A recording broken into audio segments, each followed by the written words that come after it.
اہل بدعت کی پٹائی کے واقعے کے بعد میں بہت دل گرفتہ ہو چکا تھا، کیونکہ میں نے اس واقعے میں اپنے زمانے کے موجود اپنے کئی جاننے والوں کو دیکھا تھا۔ میری طبیعت بحال کرنے کے لیے صالح مجھے واپس حوض کوثر کی طرف لے گیا تھا۔ وہاں کے پرفضا ماحول میں کچھ وقت تنہائی اور خاموشی میں گزار کر میں بہتر ہو گیا تو وہ دوبارہ مجھے میدان حشر میں لے آیا۔ راستے میں وہ مجھے بتانے لگا کہ جب ہم یہاں نہیں تھے تو اس عرصے میں تمام انبیاء کی شہادت کا عمل پورا ہو گیا، جس کے بعد عمومی حساب کتاب کا مرحلہ شروع ہو چکا تھا۔ اس کا آغاز بھی امت محمدیہ سے ہوا، جس کا بڑا حصہ حساب کتاب سے گزر کر اپنے بارے میں اللہ تعالیٰ کا فیصلہ سن چکا ہے۔ اس کا مطلب یہ ہوا کہ ایک انتہائی اہم موقع پر میں یہاں موجود نہیں تھا۔ ہاں ایسا ہی ہے، لیکن جنت میں جانے کے بعد جب چاہو اس حساب کتاب کی آڈیو ویڈیو ریکارڈنگ دیکھ سکو گے۔ اس نے ہنستے ہوئے میری بات کا جواب دیا۔ مگر بھائی، لائیو مشاہدہ تو لائیو ہی ہوا کرتا ہے۔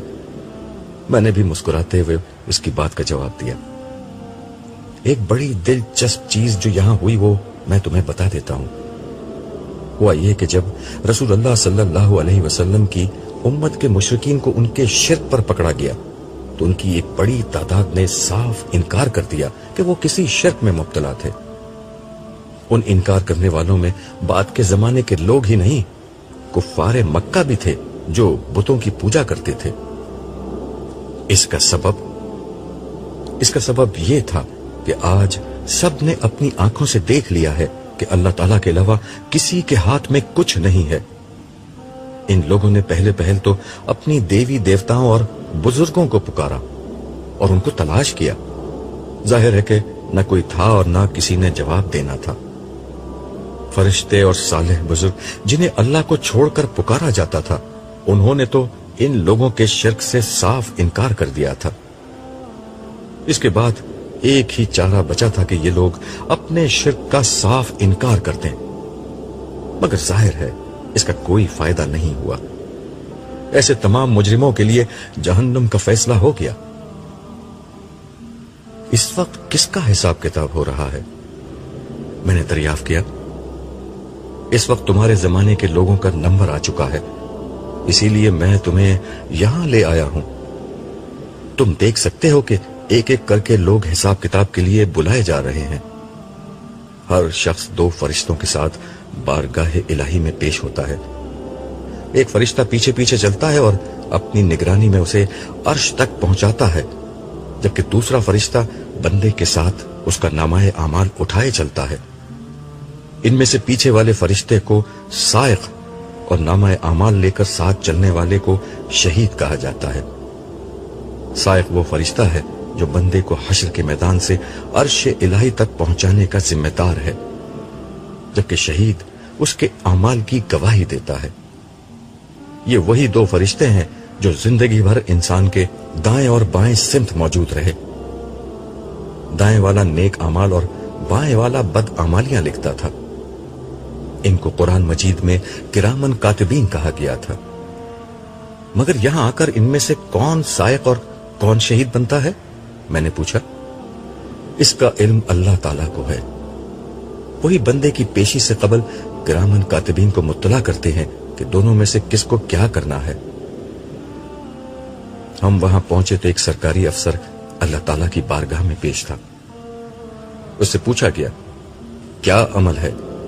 اس نے لرزتے ہوئے جواب دیا، پروردگار، مجھ سے زندگی میں کچھ غلطیاں ہوئی تھیں، مگر بعد میں نے تیرے لیے بہت عبادت اور ریاضت کی، اپنی زندگی تیرے دین کے لیے وقف کر دی۔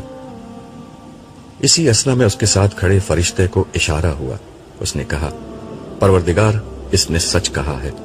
پوچھا گیا، تم ایک سرکاری ملازم تھے، کیا تم نے رشوت لی، لوگوں کو تنگ کر کے ان سے پیسے کھائے، ناجائز طریقے سے قانون سخت کر کے لوگوں کو رشوت دینے کے لیے مجبور کیا؟ اس نے عرض کیا، یہ میں نے کیا تھا، لیکن میں نے توبہ کر لی تھی۔ تو نے توبہ کر لی تھی؟ انتہائی غضبناک آواز میں سوال کیا گیا۔ اس کے منہ سے جواب میں ایک لفظ نہیں نکل سکا۔ فرشتہ آگے بڑھا اور اس نے اس کے نامہ اعمال کو پڑھنا شروع کیا، جس کے مطابق اس نے حرام کی کمائی سے گھر بنایا، اور ساری زندگی اسی گھر میں رہا. انویسٹمنٹ کر کے مال کو خوب بڑھایا. بچوں کو اسی پیسے سے اعلیٰ تعلیم دلوائی. بیوی کو خوب زیورات بنا کر دیے. یہ اس مال سے اپنی موت تک فائدہ اٹھاتا رہا. البتہ زبان سے توبہ ضرور کی تھی اور ریٹائرمنٹ کے بعد داڑھی، ٹوپی، نماز وغیرہ سب شروع کر دی تھی. جیسے ہی فرشتے کا بیان ختم ہوا، حکم ہوا، اس کا نامہ اعمال میزان میں رکھو. دائیں ہاتھ کے فرشتے نے اس کی نیکیاں الگ کر کے میزان عدل میں دائیں طرف رکھ دی اور بائیں ہاتھ کے فرشتے نے اس کی برائیاں بائیں طرف رکھ دی. وہ سرکاری افسر انتہائی بے بسی اور خوف کے ساتھ یہ سب ہوتا دیکھ رہا تھا. فرشتوں نے اپنا کام جیسے ہی ختم کیا، نتیجہ سامنے آ گیا. الٹے ہاتھ کا پلڑا مکمل طور پر جھک گیا تھا. اس نے ظلم و ناانصافی اور رشوت سے جو کچھ حرام کمایا تھا اور لوگوں کے ساتھ جو زیادتیاں کی تھیں، وہ اس کے سارے نیک اعمال پر غالب آ گئی. یہ دیکھ کر وہ شخص چیخنے چلانے لگا اور رحم کی درخواست کرنے لگا. ارشاد ہوا، جن لوگوں سے تو رشوت لیتا اور انہیں تنگ کرتا تھا، کبھی ان پر تجھے رحم آیا؟ دیکھ، تیری کمائی آج تیرے کچھ کام نہ آئی. تیرا انجام جہنم ہے. پھر ایک فرشتے نے اس کا نامہ اعمال اس کے بائیں ہاتھ میں تھما دیا. وہ شخص چیخ چیخ کر کہنے لگا، میں نے اپنے لیے کچھ نہیں کیا، یہ سب میں نے اپنی بیوی بچوں کے لیے کیا تھا. اللہ کے واسطے مجھے چھوڑ دو، میرے بیوی بچوں کو پکڑو. فرشتوں نے جواب دیا، تیرے بیوی بچوں کا حساب بھی ہو جائے گا، پہلے تو چل. پھر دونوں فرشتے اسے مارتے اور گھسیٹتے ہوئے جہنم کی سمت لے گئے. اگلا شخص پولیس کا ایک سینئر افسر تھا. اللہ تعالیٰ نے اسے مخاطب ہی نہیں کیا. اس کے ساتھ آنے والے فرشتے سے پوچھا کہ اس کے نامہ اعمال میں کیا درج ہے. اس کے جواب میں فرشتے نے اس کی ساری زندگی کے جرائم بیان کر دیے، جن میں بے گناہ لوگوں پر ظلم، بعض معصوموں کا قتل، جوئے اور بدکاری کے اڈوں کی سرپرستی، بدکاری اور شراب نوشی، رشوت اور عیاشی جیسے سنگین جرائم شامل تھے. جبکہ نیکیوں میں صرف عید کی وہ نمازیں تھیں جو حالت مجبوری میں حکمرانوں کے ساتھ عیدگاہ میں ادا کی جاتی تھیں. پوچھا گیا، تمہیں اپنی صفائی میں کچھ کہنا ہے؟ اس نے کہا، پروردگار، میرے حالات ہی ایسے تھے، ہر طرف رشوت کا ماحول تھا. میں یہ سب نہیں کرنا چاہتا تھا، مگر افسران کا دباؤ اور ماحول کی جبر کی بنا پر مجبور ہو گیا. انتہائی سخت آواز میں کہا گیا، تو تم مجبور ہو گئے تھے؟ پھر حکم ہوا اس کے ماتحت کام کرنے والے ایک جونیئر افسر کو پیش کیا جائے. تھوڑی ہی دیر میں ایک انتہائی خوش شکل شخص بہت اعلیٰ اور نفیس لباس زیب دھن کیے ہوئے حاضر ہوا. اس سے پوچھا گیا، میرے بندے، تو نے بھی اس شخص کے ساتھ کام کیا تھا، پھر ماحول سے مجبور ہو کر ظلم اور رشوت کا راستہ کیوں اختیار نہیں کیا؟ اس نے جواب دیا، میرے رب، مجھے آج کے دن تیرے حضور پیش ہونے کا اندیشہ تھا، اس لیے میں نے کبھی رشوت نہیں لی. جب ساتھ کام کرنے والوں نے مجھے مجبور کیا تو میں نے صاف انکار کر دیا. میں نے ساری عمر بہت غربت کی زندگی گزاری، لیکن کبھی پیسے لے کر انصاف کا خون نہیں کیا. جواب ملا، ہاں، اسی کا بدلہ ہے کہ تیرے بہت کم عمل کو میں نے بہت زیادہ قبول کیا ہے اور تجھے ہمیشہ رہنے والی جنت کی سرفرازی نصیب کی ہے. پھر دوسرے پولیس والے سے کہا گیا، تیرے پاس انتخاب یہ نہیں تھا کہ تو رشوت، ظلم اور زیادتی کے راستے پر چل کر امیر ہو جائے یا ایماندار بن کر غربت کی زندگی گزارے. تیرے پاس انتخاب یہ تھا کہ انصاف کر کے جنت میں جائے یا پھر ظلم کرے اور جہنم میں جائے. تو تو نے جہنم کو پسند کر لیا. یہی ہمیشہ کے لیے تیرا بدلہ ہے. وہ پولیس والا ہار ماننے کے لیے تیار نہ تھا. وہ روتے ہوئے کہنے لگا، پروردگار، مجھے شیطان نے گمراہ کیا تھا.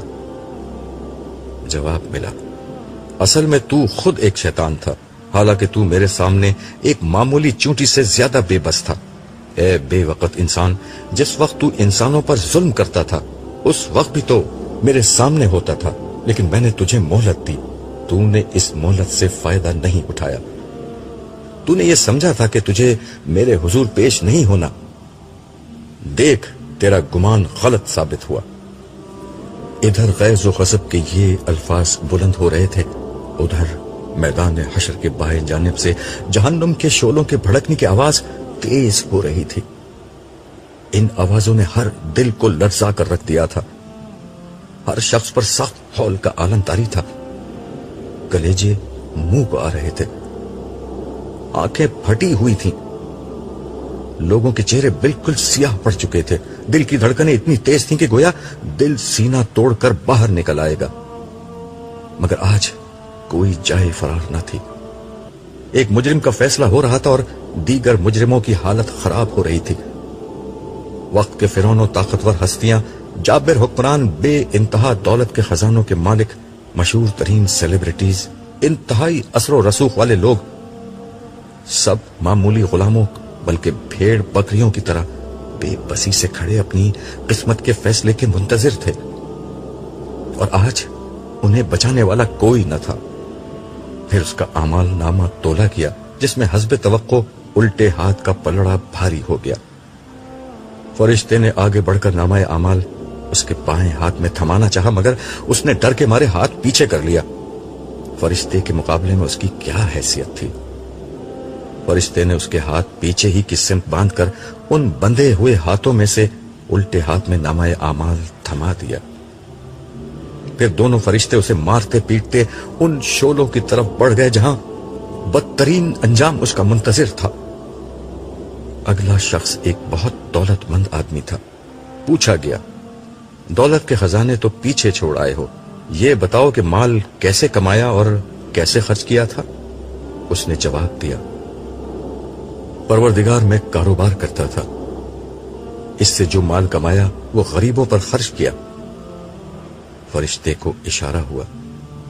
اس نے تفصیل بیان کرنا شروع کی، جس کے مطابق اس شخص نے زندگی بھر کھربوں روپے کمائے. ابتدائی زندگی میں چھوٹے کاروبار سے آغاز کیا.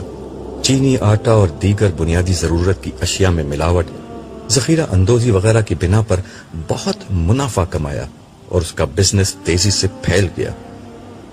مگر اس دفعہ مال کمانے کے لیے اس نے اپنے جیسے کئی دوسرے لٹیروں کے ساتھ مل کر ایک کارٹل بنا لیا. کارٹل کا کام یہی تھا کہ مارکیٹ کو کنٹرول کر کے اپنی مرضی کی قیمت پر اشیاء فروخت کی جائیں. یہ کارٹل جو انتہائی بارسوخ افراد پر مشتمل تھا، اپنے سیاسی رابطوں اور رشوت کے ذریعے سے اپنی مرضی کی قیمتیں طے کراتا.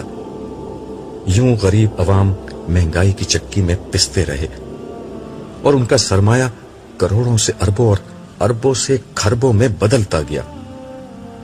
معاشرے میں اپنا تشخص برقرار رکھنے کے لیے یہ اپنے خزانوں میں سے چند سکے خیرات کرتا اور ڈھیروں واہ واہ کماتا. فرشتے کے بیان کے بعد کچھ کہنے سننے کی گنجائش ختم ہو گئی تھی. مگر یہ سیٹ بہت چالاک شخص تھا. اس نے چیخ چیخ کر کہنا شروع کر دیا کہ یہ سارا بیان بالکل غلط ہے. میں نے کوئی غلط کام نہیں کیا. میں نے ہر چیز قانون کے مطابق کی ہے، مارکیٹ کے تقاضوں کے مطابق کاروبار کیا. میرے خلاف کوئی ثبوت نہیں ہے. یہ فرشتہ جھوٹ بول رہا ہے. وہ مسلسل چیخے جا رہا تھا. آواز آئی، تو تجھے ثبوت چاہیے، وہ بھی مل جائے گا. ان الفاظ کے ساتھ ہی سیٹ کی آواز بند ہو گئی. یکایک اس کے ہاتھ سے آواز آنا شروع ہو گئی. کم و بیش وہی بیان دہرایا گیا جو فرشتے نے دیا تھا.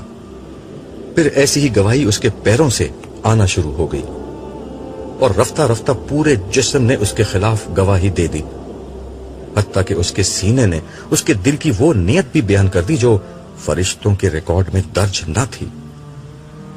اس گواہی کے بعد کہنے سننے کی ساری گنجائش ختم ہو گئی اور وہی انجام سامنے آ گیا جو پچھلوں کے سامنے آیا تھا.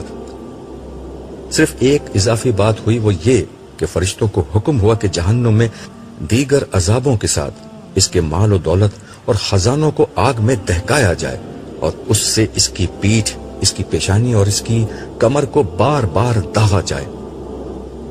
اس کے بعد فرشتے اسے منہ کے بل گھسیٹتے ہوئے جہنم کی سمت لے گئے. ایک ایک کر کے لوگ آتے جا رہے تھے اور ان کے معاملات نمٹتے جا رہے تھے. چند لوگوں کا معاملہ بڑا ہی عبرتناک تھا۔ ان میں سے پہلا شخص آیا تو محسوس ہوا کہ اس کے نامہ اعمال میں نیکیوں کے پہاڑ ہیں۔ عبادت، ریاضت، نوافل، اذکار، نماز، روزہ، زکوٰۃ، حج اور عمرے کی قطار تھی جو اس کے نامہ اعمال سے ختم ہی نہیں ہو رہی تھی۔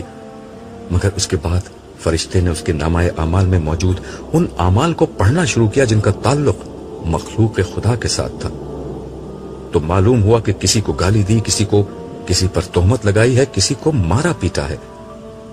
چنانچہ بارگاہ الہی سے فیصلہ ہوا کہ سارے مظلوموں کو بلا لو۔ اس کے بعد ہر مظلوم کو اس کے حصے کی نیکیاں دے دی گئیں۔ کچھ مظلوم پھر بھی رہ گئے تو حکم ہوا کہ ان کے گناہ اس کے کھاتے میں ڈال دو۔ اس کے بعد جب اعمال کا وزن ہوا تو الٹے ہاتھ کا پلڑا بالکل جھک گیا۔ وہ شخص چیختا چلاتا رہا مگر اس کی ایک نہ چلی اور فرشتے اسے کھینچتے ہوئے جہنم کی سمت لے گئے۔ کچھ لوگ ایسے آئے جن کا انجام دیکھ کر مجھے اپنی فکر پڑ گئی۔ ان میں سے ایک عالم تھا۔ وہ پیش ہوا تو اللہ تعالیٰ نے اسے اپنی ساری نعمتیں یاد دلائیں اور پھر اس سے پوچھا کہ تم نے جواب میں کیا کیا؟ اس نے اپنی علمی اور دعوتی کارنامے سنانے شروع کیے۔ جواب میں اسے کہا گیا کہ تو جھوٹ بولتا ہے، تو نے یہ سب اس لیے کیا کہ تجھے عالم کہا جائے۔ سو دنیا میں کہہ دیا گیا۔ فیصلے کا نتیجہ صاف تھا۔ چنانچہ فرشتے اسے منہ کے بل گھسیٹتے ہوئے جہنم کی سمت لے گئے۔ ایسا ہی معاملہ ایک شہید اور ایک سخی کے ساتھ ہوا۔ ان سے بھی وہی سوال ہوا۔ انہوں نے بھی اپنے کارنامے سنائے مگر ہر دفعہ یہی جواب ملا کہ تم نے جو کچھ کیا دنیا میں لوگوں کو دکھانے اور ان کی نظروں میں مقام پانے کے لیے کیا۔ سو وہی تعریف تمہارا بدلہ ہے۔ نہ میرے لیے کچھ کیا، نہ میرے پاس دینے کے لیے کچھ ہے۔ انہیں بھی جہنم کی سمت روانہ کر دیا گیا۔ ان لوگوں کا حساب کتاب ہو رہا تھا اور میں حساب کتاب لگا رہا تھا کہ میں نے کتنے کام اللہ کے لیے کیے ہیں اور کتنے لوگوں کی نظروں میں مقام و بڑائی پانے کے لیے۔ احتساب اور فیصلوں کے عمل میں بعض عجیب و غریب اور ناقابل تصور باتیں سامنے آ رہی تھیں۔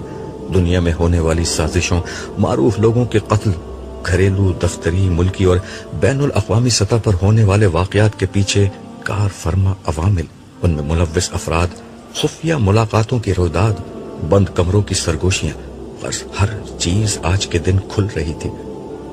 عزت دار ذلیل بن رہے تھے، شرفا بدکار نکل رہے تھے، معصوم گناہگار ثابت ہو رہے تھے۔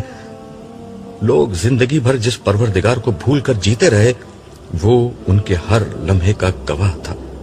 کوئی لفظ نہ تھا جو ریکارڈ نہ ہوا ہو اور کوئی نیت اور کوئی خیال ایسا نہ تھا جو اس کے علم میں نہ آیا ہو۔ رائی کے دانے کے برابر بھی کوئی عمل نہ تھا جو کیا گیا ہو اور اس کا اندراج ایک کتاب میں نہ کر لیا گیا ہو۔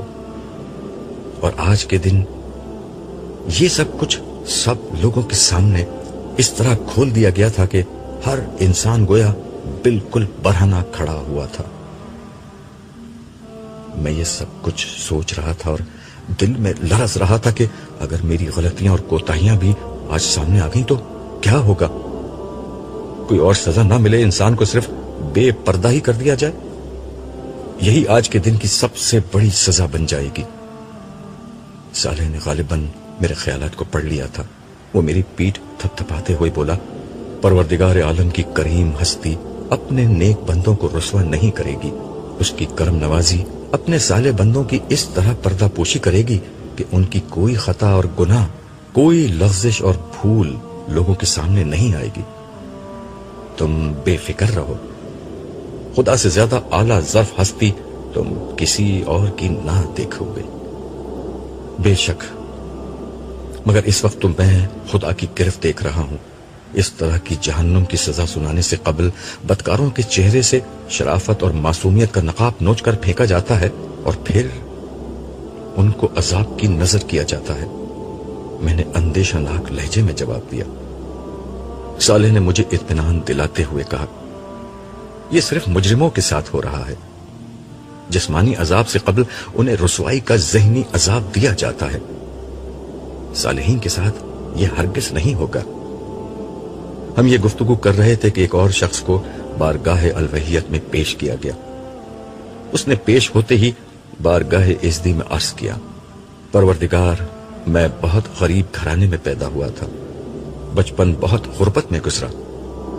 جوانی میں مجھ سے کچھ غلطیاں ہو گئی تھی، لیکن تو مجھے معاف کر دے. فرشتے سے مخاطب ہو کر پوچھا گیا، کیا واقعی اسے میں نے غربت سے آزمایا تھا؟ فرشتے نے ادب سے عرض کیا، مالک یہ ٹھیک کہتا ہے، لیکن یہ جنہیں غلطیاں کہہ رہا ہے وہ اس کے بدترین جرائم ہیں. یہ ایک رہزن بن گیا تھا.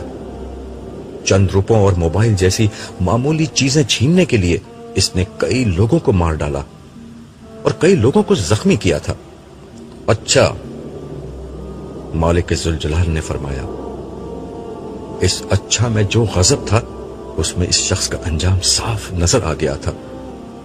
پھر قہر الہی بھڑک اٹھا، اے ملعون شخص، میں نے تجھے غریب تو پیدا کیا تھا، لیکن بہترین جسمانی صحت اور صلاحیت سے یہ موقع دیا تھا کہ تو زندگی میں ترقی کی کوشش کرتا. تو یہ کرتا تو میں تجھے مال سے نواز دیتا، کیونکہ تجھے اتنا ہی رزق ملنا تھا جو تیرے لیے مقدر تھا. مگر تو نے اس رزق کو خون بہا کر اور ظلم کر کے حاصل کیا. آج تیرا بدلہ یہ ہے کہ ہر وہ شخص جس کو تو نے قتل کیا اور جس پر ظلم کیا، اس کے گناہوں کا بوجھ بھی تجھے اٹھانا ہوگا. تیرے لیے ابدی جہنم کا فیصلہ ہے. تجھ پر لعنت ہے. تیرے لیے ختم نہ ہونے والا دردناک عذاب ہے. یہ الفاظ ختم ہوئے ہی تھے کہ فرشتے تیر کی طرح اس کی طرف لپکے اور اسے انتہائی بے دردی سے مارتے پیٹتے اور گھسیٹتے ہوئے جہنم کی سمت لے گئے. اگلی شخصیت جسے حساب کتاب کے لیے پیش کیا گیا، اسے دیکھ کر میری اپنی حالت خراب ہو گئی. یہ کوئی اور نہیں، میری بیٹی لیلا کی سہیلی آسما تھی. اس کی حالت پہلے سے بھی زیادہ ابتر تھی. اسے بارگاہ اودیت میں پیش کیا گیا. پہلا سوال ہوا، 5 وقت نماز پڑھی یا نہیں؟ اس کے جواب میں وہ بالکل خاموش کھڑی رہی. دوبارہ کہا گیا، کیا تو مفلوج تھی؟ کیا تو خدا کو نہیں مانتی تھی؟ کیا تو خود کو معبود سمجھتی تھی؟ کیا تیرے پاس ہمارے لیے وقت نہیں تھا؟ یا ہمارے سوا کوئی اور تھا جس نے تجھے دنیا بھر کی نعمتیں دی تھیں؟ آسما کو اپنی صفائی میں پیش کرنے کے لیے الفاظ نہیں مل رہے تھے. اس کی جگہ فرشتے نے کہا، پروردگار یہ کہتی تھی کہ خدا کو ہماری نماز کی ضرورت نہیں ہے. خوب، اس نے ٹھیک کہا تھا، مگر اب اس کو یہ معلوم ہو گیا ہوگا کہ نماز کی ضرورت ہمیں نہیں، خود اس کو تھی. نماز جنت کی کنجی ہے. اس کے بغیر کوئی جنت میں کیسے داخل ہو سکتا ہے؟ اس کے بعد آسما سے اگلے سوالات شروع ہوئے. زندگی کن کاموں میں گزاری؟ جوانی کیسے گزاری؟ مال کہاں سے حاصل کیا؟ کیسے خرچ کیا؟ علم کتنا حاصل کیا؟ اس پر کتنا عمل کیا؟ زکوٰۃ، انسانوں کی مدد، روزہ، حج، یہ اور ان جیسے دیگر سوالات ایک کے بعد ایک کیے جاتے رہے، مگر ہر سوال اس کی ذلت اور رسوائی میں اضافہ کرتا گیا. آخرکار آسما چیخیں مار کر رونے لگی. وہ کہنے لگی، پروردگار، میں آج کے دن سے غافل رہی. ساری زندگی جانوروں کی طرح گزاری. عمر بھر دولت، فیشن، دوستیوں، رشتوں اور مرضوں میں مشغول رہی. تیری عظمت اور اس دن کی ملاقات کو بھولی رہی. میرے رب مجھے معاف کر دے. بس ایک دفعہ مجھے دوبارہ دنیا میں بھیج دے، پھر دیکھ میں ساری زندگی تیری بندگی کروں گی، کبھی نافرمانی نہیں کروں گی. بس مجھے ایک موقع اور دے دے. یہ کہہ کر وہ زمین پر گر کر تڑپنے لگی. میں تمہیں دوبارہ دنیا میں بھیج دوں تب بھی تم وہی کرو گی. اگر تمہیں ایک موقع اور دے دوں تب بھی تمہارے رویے میں تبدیلی نہیں آئے گی. میں نے اپنا پیغام تم تک پہنچا دیا تھا، مگر تمہاری آنکھوں پر پٹی بندھی رہی، تم اندھی بنی رہی. اس لیے آج تم جہنم کے تاریک گڑھے میں پھینکی جاؤ گی. تمہارے لیے نہ کوئی معافی ہے اور نہ دوسرا موقع. پھر اس کے ساتھ بھی وہی کچھ ہوا جو اس سے پہلے لوگوں کے ساتھ ہو چکا تھا. آسما کا انجام دیکھ کر میری حالت خراب ہو گئی. میرے لاشعور میں یہ خوف پوری طرح معجزن تھا کہ اگر اسی طرح میرے بیٹے جمشید کے ساتھ ہوا تو یہ منظر میں دیکھ نہ سکوں گا. میں نے صالح سے کہا میں اب یہاں ٹھہرنے کی ہمت نہیں پاتا, مجھے یہاں سے لے چلو. صالح میری کیفیت کو سمجھ رہا تھا. وہ بغیر کوئی سوال کیے میرا ہاتھ پکڑے ایک سمت روانہ ہو گیا. راستے میں جگہ جگہ انتہائی عبرتناک مناظر تھے. ان گنت صدیوں تک میدان حشر کے سخت ترین ماحول کی اذیتیں اٹھا کر لوگ آخری درجے میں بدحال ہو چکے تھے. دولت مند, طاقتور, بارسوخ, ذہین, حسین, صاحب اقتدار اور ہر طرح کی صلاحیت کے حاملین اس میدان میں زبون حال پھر رہے تھے. ان کے پاس دنیا میں سب کچھ تھا, بس ایمان و عمل و صالح کا ذخیرہ نہیں تھا. یہ پائے ہوئے لوگ آج سب سے زیادہ محروم تھے. یہ خوشحال لوگ آج سب سے زیادہ دکھی تھے. یہ آسودہ حال لوگ آج سب سے زیادہ بدحال تھے. ہزاروں برس سے خوار و خراب یہ لوگ موت کی دعائیں کرتے, رحم کی امید باندھے, کوئی سفارش اور شفاعت ڈھونڈتے ہوئے پریشان حال گھوم رہے تھے. کہیں عذاب کے فرشتوں سے مار کھاتے, کہیں بھوک اور پیاس سے نڈھال ہوتے, کبھی دھوپ کی شدت سے بے حال ہوتے. یہ لوگ نجات کے لیے کچھ بھی کرنے کو تیار تھے. اپنی اولادوں کو, اپنے بیوی بچوں کو, اپنی ساری دولت کو, ساری انسانیت کو فدیے میں دے کر آج کے دن کی پکڑ سے بچنا چاہتے تھے. مگر یہ ممکن نہ تھا. وہ وقت تو گزر گیا جب چند روپے خرچ کر کے کچھ وقت دے کر جنت کی اعلیٰ ترین نعمتوں کا حصول ممکن تھا. یہ لوگ ساری زندگی کیریئر, اولاد اور جائیداد پر انویسٹ کرتے رہے. کاش یہ لوگ آج کے اس دن کے لیے بھی انویسٹ کر لیتے تو اس حال کو نہ پہنچتے. میدان حشر میں بار بار لوگوں کا نام پکارا جاتا. جس کا نام لیا جاتا 2 فرشتے تیزی سے اس کی سمت جھپٹتے اور اس کو لے کر پروردگار کے حضور پیش کر دیتے. لگتا تھا کہ فرشتے مسلسل اپنے شکار پر نگاہ رکھے ہوئے ہیں اور لاکھوں کروڑوں کے اس مجمع سے بلا تردد اپنے مطلوب شخص کو ڈھونڈ لیتے ہیں. میری متلاشی نگاہیں لاشعوری طور پر جمشید کو ڈھونڈ رہی تھیں, مگر وہ مجھے کہیں نظر نہ آیا. صالح میری کیفیت کو بھانپ کر بولا میں جان بوجھ کر تمہیں اس کے پاس نہیں لے جا رہا. اس کی بیوی, بچے, ساس, سسر سب کے لیے پہلے ہی جہنم کا فیصلہ سنایا جا چکا ہے اور کچھ نہیں معلوم کہ اس کا کیا انجام ہوگا. بہتر یہ ہے کہ تم اس سے نہ ملو یہاں تک کہ اللہ تعالیٰ خود کوئی فیصلہ کر دیں. اس کی بات سن کر ہونا تو یہ چاہیے تھا کہ میری کیفیت بہت اداس اور غمگین ہو جاتی, لیکن نہ جانے میرے دل میں ایک احساس پیدا ہوا. میں صالح سے کہنے لگا میرے رب کا جو فیصلہ ہوگا وہ مجھے قبول ہے. میں اپنے بیٹے سے جتنی محبت کرتا ہوں, میرا مالک, میرا انداتا اس سے ہزاروں گنا زیادہ اپنے بندوں سے محبت کرتا ہے. بلکہ ساری مخلوقات اپنی اولاد کو جتنا چاہتی ہے, میرا رب اس سے بڑھ کر اپنے بندوں پر شفقت فرمانے والا ہے. جمشید کی معافی کی اگر 1% بھی گنجائش ہے تو یقیناً اسے معاف کر دیا جائے گا, اور اگر وہ کسی صورت معافی کے لائق نہیں تو رب کے ایسے کسی مجرم سے مجھے کوئی ہمدردی نہیں, چاہے وہ میرا اپنا بیٹا ہی کیوں نہ ہو. میری بات سن کر صالح مسکرایا اور بولا تم بھی بہت عجیب ہو. اتنے عجیب ہو کہ بس, ہاں شاید میں عجیب ہوں مگر ایک کریم رب کا بندہ ہوں. اس نے میرے قلب پر سکینت نازل کر دی ہے. اب مجھے کسی کی کوئی پرواہ نہیں. ویسے ہم جا کہاں رہے ہیں؟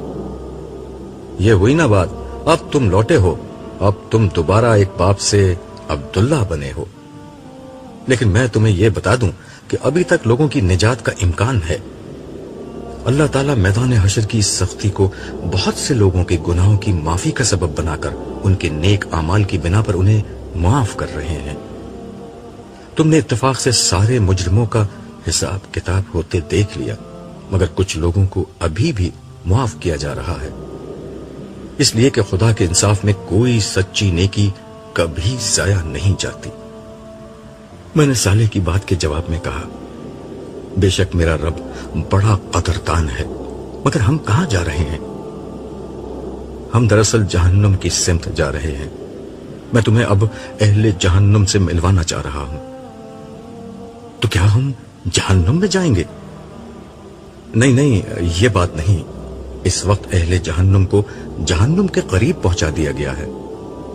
یہ جو تم میدان دیکھ رہے ہو، اس میں الٹے ہاتھ کی سمت ایک راستہ بتدریج گہرا ہو کر کھائی کی شکل اختیار کر لیتا ہے۔ جہنم کے 7 دروازے اسی کھائی سے نکلتے ہیں۔ جیسا کہ تم نے قرآن میں پڑھا ہے کہ ان 7 دروازوں میں 7 مختلف قسم کے مجرم داخل کیے جائیں گے۔ صالح مجھے یہ تفصیل بتا ہی رہا تھا کہ میں نے محسوس کیا کہ میدان میں نشیب کی سمت ایک راستہ اتر رہا تھا۔ ہم اس راستے پر نہیں بلکہ اس کے ساتھ ساتھ جو بلند زمین تھی اس پر چلتے رہے۔ تھوڑی دیر میں یہ راستہ تنگ ہو کر کھائی کی شکل میں تبدیل ہو گیا۔ ہم اوپر ہی تھے جہاں سے ہمیں نیچے کا منظر بالکل صاف نظر آ رہا تھا۔ اس راستے پر جگہ جگہ فرشتے تعینات تھے جو مجرموں کو مارتے گھسیٹتے ہوئے لا رہے تھے۔ تھوڑا آگے جا کر اس تنگ راستے یا کھائی پر رش بڑھنے لگا۔ یہاں کھوے سے کھوا چل رہا تھا۔ بد ہیبت اور بد شکل مرد و عورت اس جگہ ٹھسے پڑے تھے۔ یہ وہ ظالم اور فاسق و فاجر لوگ تھے جن کے انجام کا اعلان ہو چکا تھا، اور جہنم میں داخلے سے قبل انہیں جانوروں کی طرح ایک جگہ ٹھونس دیا گیا تھا۔ وقفے وقفے سے جہنم کے شعلے بھڑکتے اور آسمان تک بلند ہوتے چلے جاتے۔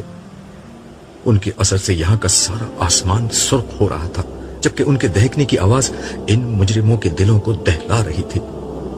کبھی کبھار کوئی چنگاری جو کسی بڑے محل جتنی وسیع ہوتی اس کھائی میں گر جاتی، جس سے زبردست ہلچل مچ جاتی۔ لوگ آگ کے اس گولے سے بچنے کے لیے ایک دوسرے کو کچلتے اور پھلانگتے ہوئے بھاگتے۔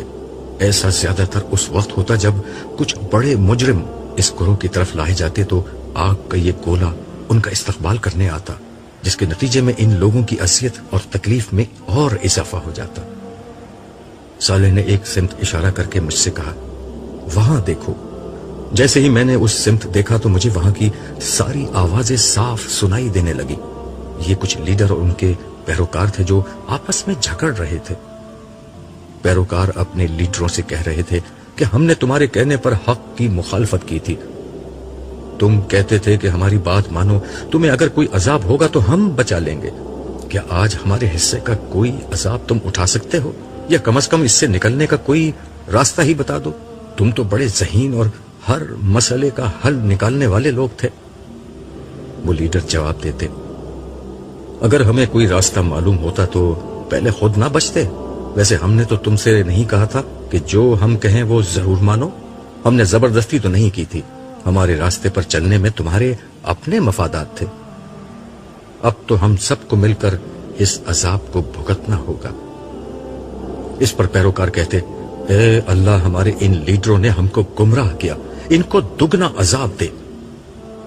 جواب میں وہ لیڈر جھنجھلا کر کہتے کہ ہمیں بد دعا دے کر تمہاری اپنی حالت کون سی بہتر ہو جانی ہے۔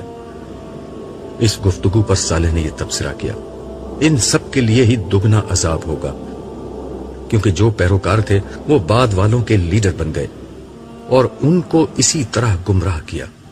دیکھو ان کے مزید پیروکار آ رہے ہیں۔ میں نے دیکھا تو واقعی اس ہجوم میں دھکم پیل شروع ہو گئی، کیونکہ کچھ اور لوگ ان کی طرف آئے تھے۔ وہ لیڈر بولے، ان بدبختوں کو بھی یہیں آنا تھا، پہلے ہی جگہ اتنی تنگ ہے، یہ بدبودار لوگ اور آ گئے۔ نئے آنے والے اس بدترین استقبال پر آپے سے باہر ہو گئے۔ ایک نیا جھگڑا شروع ہو گیا جو تھوڑی دیر میں مار پیٹ میں تبدیل ہو گیا۔ اہل جہنم ایک دوسرے کو برا بھلا کہتے، گالیاں بکتے، باہم دست و گریباں ہو گئے۔ لاتے گھونسے، دھکم پیل اور چیخ و پکار کے اس حبس زدہ ماحول میں لوگوں کی جو حالت ہو رہی تھی، ظاہر میں صرف دیکھ اور سن کر اس کا اندازہ نہیں کر سکتا تھا، مگر مجھے یقین تھا کہ یہ لوگ اپنی دنیا کی زندگی کو یاد کر کے ضرور رو رہے ہوں گے، جس میں ان کے پاس سارے مواقع تھے، مگر جنت کی نعمت کو چھوڑ کر انہوں نے اپنے لیے جہنم کی اس وحشت کو پسند کر لیا۔ صرف چند روزہ مزوں، فائدوں، خواہشات اور تعصبات کی خاطر؟ صالح مجھ سے کہنے لگا، ابھی تو یہ لوگ جہنم میں گئے ہی نہیں، وہاں تو اس سے کہیں بڑھ کر عذاب ہوگا۔ ان کے گلے میں غلامی اور ذلت کی علامات کے طور پر طوق پڑا ہوگا، پہننے کے لیے گندھک اور تارکول کے کپڑے ملیں گے جو دور ہی سے آگ کو پکڑ لیں گے۔ یہ آگ ان کے چہرے اور جسم کو جھلسا دے گی، وہ اذیت سے تڑپتے رہیں گے مگر کوئی ان کی مدد کو نہ آئے گا، نہ ان پر ترس کھائے گا۔ پھر ان کی جھلسی ہوئی جلد کی جگہ نئی جلد پیدا ہوگی جس سے انہیں شدید خارش ہوگی۔ یہ اپنے آپ کو کھجاتے کھجاتے لہو لہان کر لیں گے مگر کھجلی کم نہ ہوگی۔ جب کبھی انہیں بھوک لگے گی تو انہیں کھانے کے لیے خاردار جھاڑیاں اور کڑوے زہریلے تھور کے درخت کے وہ پھل دیے جائیں گے جن پر کانٹے لگے ہوں گے، جبکہ پینے کے لیے غلیظ اور بدبودار پیپ، ابلتا پانی اور کھولتے تیل کی تلچھٹ ہوگی جو پیٹ میں جا کر آگ کی طرح کھولے گا۔ اور پیاس کا عالم یہ ہوگا کہ یہ لوگ اس کو تونس لگے ہوئے اونٹ کی طرح پینے پر مجبور ہوں گے۔ وہ پانی ان کی پیٹ کی اتڑیاں کاٹ کر باہر نکال دے گا۔ جہنم میں فرشتے انہیں بڑے بڑے ہتھوڑوں سے ماریں گے جس سے ان کا جسم بری طرح زخمی ہو جائے گا۔ ان کے زخموں سے جو لہو اور پیپ نکلے گی وہ دوسرے مجرموں کو پلائی جائے گی۔ پھر ان کو زنجیروں میں باندھ کر کسی تنگ جگہ پر ڈال دیا جائے گا۔ وہاں ہر جگہ سے موت آئے گی مگر وہ مریں گے نہیں۔ اس وقت ان کے لیے سب سے بڑی خوشخبری موت کی خبر ہوگی، مگر وہاں انہیں موت نہیں آئے گی۔ وقفے وقفے سے یہ سارے عذاب وہ ہمیشہ بھگتتے رہیں گے۔ صالح نے مزید کہا، اہل جہنم کو جہنم میں داخل کرنے سے قبل یہاں اوپر لایا جائے گا اور انہیں جہنم کے ارد گرد گھٹنوں کے بل بٹھا دیا جائے گا۔ چنانچہ ان کے لیے سب سے پہلا عذاب یہ ہوگا کہ وہ اپنی آنکھوں سے سارے عذاب دیکھ لیں گے۔ پھر گروہ در گروہ اہل جہنم کو جہنم کی تنگ و تاریک جگہوں پر لے جا کر ٹھونس دیا جائے گا، اور عذاب کا وہ سلسلہ شروع ہوگا جس کی تفصیل میں نے ابھی بیان کی ہے۔ تو کیا سارے اہل جہنم کا یہی انجام ہوگا؟ نہیں، یہ تو بڑے مجرموں کے ساتھ ہوگا۔ دوسروں کے ساتھ ہلکا معاملہ ہوگا مگر یہ ہلکا معاملہ بھی بہرحال ناقابل برداشت عذاب ہی ہوگا۔ پھر اس نے ایک اور سمت اشارہ کیا تو میں نے دیکھا کہ وہاں بعض انتہائی بد ہیبت اور مکروہ شکل کے لوگ موجود ہیں۔ صالح ایک ایک کر کے مجھے بتانے لگا کہ ان میں سے کون شخص کس رسول کا کافر اور مخالف تھا۔ میں نے خاص طور پر نمرود اور فرعون کو دیکھا کیونکہ ان کا ذکر بہت سنا تھا۔ انہی کے ساتھ ابو جہل، ابو لہب اور قریش کے دیگر سردار موجود تھے۔ ان سب کی حالت ناقابل بیان حد تک بری ہو چکی تھی۔ وقت کے یہ سردار اس وقت بدترین غلاموں سے بھی بری حالت میں تھے۔ ان کا جرم یہ تھا کہ سچائی آخری درجے میں ان کے سامنے آ چکی تھی مگر انہوں نے اسے قبول نہیں کیا۔ خدا کے مقابلے میں سرکشی کی اور مخلوق کے خدا پر ظلم و ستم کا راستہ اختیار کیا۔ اس وقت صالح نے مجھے ایک بہت ہی عجیب مشاہدہ کرایا۔ اس کی توجہ دلانے پر میں نے دیکھا کہ ان سب کے وسط میں ایک بہت بڑا دیو ہیکل شخص کھڑا تھا۔ اس کے جسم سے آگ کے شعلے نکل رہے تھے اور پورا جسم زنجیروں سے جکڑا ہوا تھا۔ وہ ان سب سے مخاطب ہو کر کہہ رہا تھا کہ دیکھو، اللہ نے تم سے جو وعدہ کیا تھا وہ سچا تھا، اور جو وعدے میں نے کیے تھے وہ سب جھوٹے تھے۔ آج مجھے برا بھلا نہ کہو، میں تمہارے سارے اعمال سے بری ہوں، میری کوئی غلطی نہیں ہے، میرا تم پر کوئی اختیار نہ تھا، تم نے جو کیا اپنی مرضی سے کیا، اگر تم نے میری بات مانی تو اس میں میرا کیا قصور؟ تم لوگ مجھے مت کوسو بلکہ خود کو ملامت کرو۔ آج نہ میں تمہارے لیے کچھ کر سکتا ہوں اور نہ تم میرے لیے کچھ کر سکتے ہو۔ مجھے اس گفتگو سے اندازہ ہو گیا کہ یہ موصوف کون ہے۔ میں نے اپنے اندازے کی تصدیق کے لیے صالح کو دیکھا تو وہ بولا، تم ٹھیک سمجھے، یہ ابلیس ہے، اللہ کا سب سے بڑا نافرمان۔ آج سب سے بڑھ کر عذاب بھی اسی کو ہوگا، مگر باقی لوگوں کو بھی ان کے کیے کی سزا ملے گی۔ میں اوپر کھڑا یہ سارا منظر دیکھ رہا تھا اور دل ہی دل میں اپنے عظیم رب کی شکر گزاری کر رہا تھا جس نے مجھے شیطان کے شر اور دھوکے سے بچا لیا، وگرنہ زندگی میں بارہا اس ملون نے مجھے گمراہ کرنے کی کوشش کی تھی، مگر اللہ تعالیٰ نے مجھے اپنی عافیت میں رکھا۔ میرا ہمیشہ یہ معمول رہا کہ میں شیطان کے شر سے اللہ کی پناہ مانگتا تھا، سو میرے اللہ نے میری لاج رکھی، مگر جنہوں نے اپنی نفسانی خواہش کی پیروی کی اور شیطان کو اپنا دوست بنایا وہ بدترین انجام سے دوچار ہو گئے۔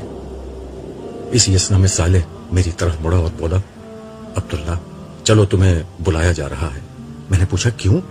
وہ بولا، جمشید کو حساب کتاب کے لیے پیش کیا جانے والا ہے، تمہیں گواہی کے لیے بلایا جا رہا ہے۔ میری گواہی؟ ہاں تمہاری گواہی۔ میری گواہی اس کے حق میں ہوگی یا اس کے خلاف؟